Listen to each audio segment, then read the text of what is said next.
근데 이번 시간부터는 실제 제가 문제지를 받고 교육학을 푸는 절차대로 한번 모범 답안까지 한번 쭉 작성해 보도록 하겠습니다. 시험 문제를 받았죠. 그럼 키워드화 시켜야 되는데 시키기 전에 문제를 읽어야겠죠. 순서는 이 부분 먼저 읽는다 그랬잖아요. 1번 먼저 읽고 그 다음 이거보다는 이거 먼저 읽고 그 다음에 이 부분 나온다 그랬죠. 읽어볼게요. 중학교 김교사가 모둠활동 수업을 했는데 그 후 성찰한 내용을 기록한 메모이다. 지금 제시된 거는. 그래서 모둠활동 수업을 하고 뭔가 성찰했다는 거니까 잘된 점, 잘한 점들이 아마 있었나 봅니다. 이해되시죠? 수업과 관련돼서 쓰는 거구나. 오늘은 이렇게 생각하시면 됩니다. 김교사의 메모를 읽고 수업 개선을 위한 교사의 반성적 실천이라는 주제를 써라. 주제를 제시해줬죠. 여기 보면 뭐에 대해서 써라?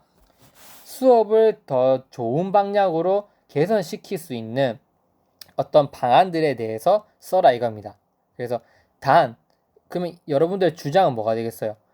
여러분들이 생각하는 수업, 즉 수업을 더 나은 방향으로 이끌어 나가기 위한 여러분들의 주장을 쓰시면 되는 거예요. 방향이 정해졌잖아요. 오늘 내가 교육학 시험 문제로 쓸 건 뭐다? 수업을 더 좋은 방향으로 이끌어 나가는 방법에 대해서 내 생각을 이 글에 담으면 되겠구나. 이렇게 딱 주장을 세워주시면 되는 거예요. 쓸 방향을 이해되시죠? 어떤 내용들이 포함되어야 된다. 그거에 대해서 여기 보시면 학습자에 대한 이해, 그 다음에 교육과정 편성과 운영에 대한 지식들, 그 다음 평가도구 제작에 관한 것들, 교사의 지도성에 대한 것들, 이 내용들이 포함된 상태에서 너네가 생각했을 때 수업을 더 나은 방향으로 이끌어 나가기 위한 방안들이 무엇인지 한번 써봐라 이겁니다. 이해되시죠? 그래서 서술을 하실 때 이런 식으로 하는 거예요. 내가 생각했을 때 수업을 더 올바른 방향으로 이끌어 나가기 위한 방법들은 많다. 학습자에 대한 이해 측면과 교육과정 측면, 평가도구, 지도서 이런 측면을 고려해서 이런 것들을 하면 더 좋은 방향으로 이끌어 나갈 수 있다. 구체적인 방안은 다음과 같다. 이런 식으로 나가는 겁니다. 글이 이해되시죠? 그래서 이 부분을 읽고 딱 파악하신 건 뭐냐면 수업 개선을 위한 방안들을 쓰면 되는구나. 이 네 가지 요소를 넣어서 논리성 있게 내 주장을 펼치면 되는구나. 이 정도 마음가짐을 가지면 되는 거예요. 이해되시죠? 그 다음부터는 뭐다? 실제로 본론부터 제가 바로 키워드화 시켜야 그랬죠. 본론을 다 키워드화 시키면 서론 키워드화하는 내용은 자연스럽게 나옵니다. 그래서 2번부터 할 거는 이제는 이 3번 내용과 이 내용을 보면서 바로 본론 내용을 키워드 한번 시켜볼게요. 근데 이거 보시기 불편하니까 제가 또 따로 자료를 만들었습니다. 이거를 이렇게 보시는 거죠. 이해되죠? 보면 3번부터 먼저 읽으니까 가드너의 다중지능 이론에 대해서 쓰는 건데 AB 학생의 공통적 강점으로 파악된 지능의 명칭과 개념, 일단 명칭과 개념을 쓰는 거 이거를 써야 되는구나. 키워드화 시킬 때. 그래서 1번 키워드. 그 다음에 김 교사가 C 학생에게 제공해줄 수 있는 개별 과제와 그 이유, 개별 과제가 뭔지 써야 되고 그 이유가 무엇인지 써야 되는구나. 그래서 1번 문항에 대해서 써야 될 건 총 2가지로 하위 요소로 나눠져 있구나. 딱 판단하시고 이제 읽어보는 겁니다. 문제를. 평소에 A 학생은 언어 능력이 뛰어나고 언어 지능이 높았다는 거죠.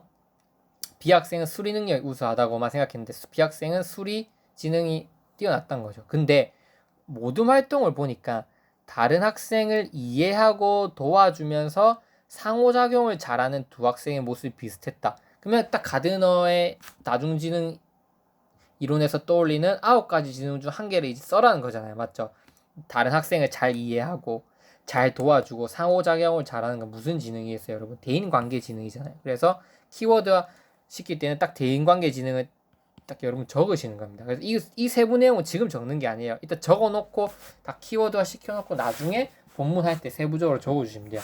그래서 AB 강점 지능은 대인관계 지능이다. 딱 적어놓고 그 다음 넘어가는 겁니다. 이 학생들의 특성을 잘 살려서 모둠을 이끌도록 하면 앞으로 도움이 될까? 이제 이 문제 끝났어요.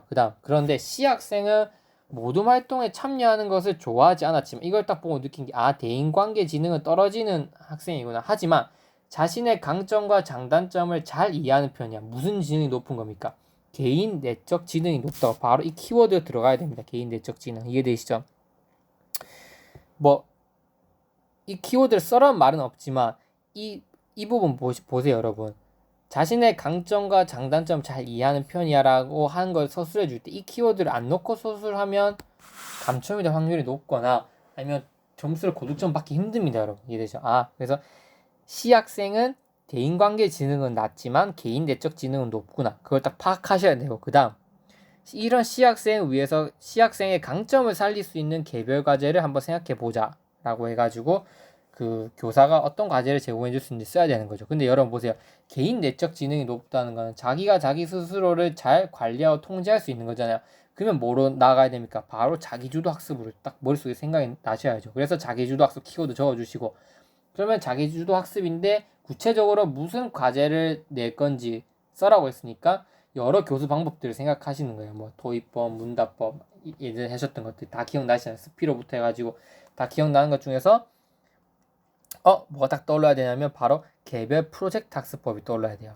이해되시죠? 그래서 이런 자기 스스로를 잘 통제하는 학생, 자기주도적 학습인데 이 자기주도적 학습에 의해서 나온 학습 방법이 바로 프로젝트 학습법이거든요. 그래서 제가 프로젝트 학습법들 다 설명드렸습니다. 프로젝트 학습법은 자기주도 학습과 연관이 되어 있다. 그래서 개인별로는 프로젝트 과제를 개별로 할 수 있는, 프로젝트는 항상 팀별로 할 필요가 없습니다. 한 명 이상으로 구성하면 된다고 되어 있거든요. 정의 자체 프로젝트가 이해되시죠? 그래서 개별 프로젝트 학습법을 적용시켜주면 되고, 그 이유는 자기주도 개인 내적 지능이 높기 때문이야. 이거를 키워드화 시켜놓고 나중에 쓰시면 되는 겁니다. 그래서 서론 부분에서 할 거는 딱 이까지인 거죠. 이거 적어주시는 거. 이해되시죠? 그래서 이걸 요약해주면 키워드가 뭐냐? 아까 제가 앞에서 말씀드렸지만 이 부분을 바로 서론에 적기는 너무 추상적이다 그랬잖아요. 맞죠? 이 내용들을 그대로 적으면 감점이 될 수도 있고 너무 추상적이기 때문에 서론에 적기는 애매하다. 학습자에 대한 이해였으면 보다 무슨 학습자에 대한 이해인지 좀 구체적으로 적을 필요가 있다. 그래서 키워드화 시키는 거예요. 이 부분을 키워드화 시키면 서론에 딱 적을 내용이 나오잖아요. 뭡니까? 학습자의 지능 이해죠.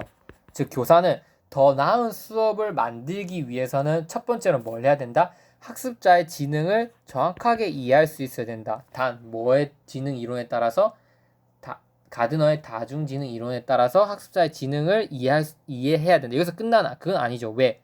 좋은 수업을 위해서는 이 지능에 맞게 뭘 제공해줘야 됩니까? 개별 과제를 제시해주잖아요. 맞죠? 그래서 개별 학습까지. 그래서 첫 번째 이 본론에서 나온 키워드를 요약해보면 뭐냐면, 교사가 더 좋은 수업을 만들어 나가기 위해서는 학습자의 지능에 대한 명확한 이해가 필요하다. 그리고 왜 그 지능을 이해해야 되냐면, 이 지능을 잘 이해해서 그것에 맞는 개별 학습을 제공해서 또 수업을 효과적으로 결과물을 이끌어내야 되기 때문인 거죠. 그래서 이해되죠? 이거 요약하면 뭐가 되냐면, 학습자의 지능에 대한 이해와 개별 학습 제공, 이렇게 요약할 수 있습니다. 이거를 서론 키워드에 적어 주셔야 된다는 거죠. 이해되죠? 그 다음 두 번째 부분 한번 보도록 하겠습니다. 두 번째 문제 읽을게요. 타일러의 학습 경험 선정 원리 중 기회의 원리로 첫 번째 물음을 설명하고, 만족의 원리로 두 번째 물음을 설명하고, 잭슨의 잠재적 교육 과정의 개념을 쓰고 그 개념에 근거하여 김교사가 말하는 생각하지 못했던 결과 예시를 써라. 이렇게 돼 있죠. 그래서 우리가 여기서 써야 될 건 요소는 뭐다? 뭔가는 잘 모르겠는데 기회의 원리, 만족의 원리 들어가야 되고, 잠재적 교육과정 개념 써야 되고, 예시, 이렇게 총 4가지 키워드를 써야 되는 거구나. 근데 아직 구조화가 안 됐죠. 그러면 이제 문제를 읽어보면서 쓴 내용을 구조화시키는 거예요. 모둠 활동에 적극적으로 참여하지 못한 학생들이 몇 명 있었지. 이번에는 모둠 활동 했었을 때 잘 참여하지 못했던 학생들에게 초점을 두는 걸 생각하는 거예요. 이 학생들은 제대로 된 학습 경험을 갖지 못한 것은 아닐까? 뭐에 초점을 두니까? 바로 포인트는 학습 경험입니다. 학습 경험 자체가 뭡니까? 이게 다른 말로 뭡니까? 교육 과정이잖아요. 교육 과정. 즉 교육 과정은 학생들이 배우는 교육 내용이나 학습 어떤 경험들을 총칭하는 게 바로 교육 과정이잖아요. 그래서 교육 과정 중에서도 이번에 우린 학습 경험 부분을 다룰 거다, 이렇게 판단하셔야 됩니다. 근데 모든 활동을 잘 못했으면 학습 경험을 제대로 된 학습 경험을 제공받지 못한 걸로 볼 수 있겠죠. 그걸 뭐의 관점에서 쓰라는 겁니까? 타일러의 기회의 원리 관점에서 쓰는 겁니다. 이해되시죠? 그래서 여러분들 머릿속에 기회의 원리에 대한 개념이 다 박혀 있어야 돼요. 그래서 학습 경험을, 학생들이 실시한 학습 경험을 분석할 건데, 이해되시죠? 그걸 뭐에 따라서 타일러의 기회의 원리에 따라서 한번 분석해 볼 겁니다. 이해되죠? 즉 모둠 활동을 적극적으로 참여하지 못한 학생들은 과연 기회의 원리에 따르면 학습 경험을 제대로 제공받았을까, 제대로 제공받지 못했을까, 그거에 대해서 여러분들이 생각을 쓰셔야 된다는 거죠. 두 번째, 자신의 학습 경험에 대해서 어떻게 느꼈을까 학생들이? 이 두 번째 의문이죠. 자신의 학습 경험에 대해서 어떻게 느꼈을까? 이거는 타일러가 제시한 만족의 원리에 의거해서 써야 된다는 거죠. 한번 생각해 보세요, 여러분. 수업에 제대로 참여하지 못했으면 타일러의 기회 원리에 따르면 학습자들이 실제로 시행을 못 해봤을 거 아니에요. 맞죠? 그럼 제대로 된 학습 경험을 제공 못했던 걸로 보는 거죠. 이해되죠? 그렇게 서술해 주시면 되고, 그 다음에 이렇게 적극적으로 자기가 참여하지 못했잖아요. 그럼 수업에 제대로 참여하지 못하면 흥미가 생기겠어요? 안 생기겠죠. 흥미가 안 생기는 거는 만족의 원리 관점에서 서술하라는 거죠. 그래서 학습 경험을 교사가 분석하는 건데 어떤 관점에서 타일러의 기회의 원리와 만족의 원리의 관점에서 분석을 해보는 거다. 이해되죠? 두 번째, 어쨌든 모둠 활동에 가서 좀 더 깊이 고민해 봐야겠다 했고, 그 다음 생각하지 못했던 결과가 이 학생들에게 나타날 수도 있지 않을까, 이거 생각해 본 거예요. 모둠 활동을 하니까 이 학생들은 여기서 누구를 의미합니까? 누구를 의미하는 거죠? 바로 모둠 활동에 적극적으로 참여하지 못한 학생들이겠죠.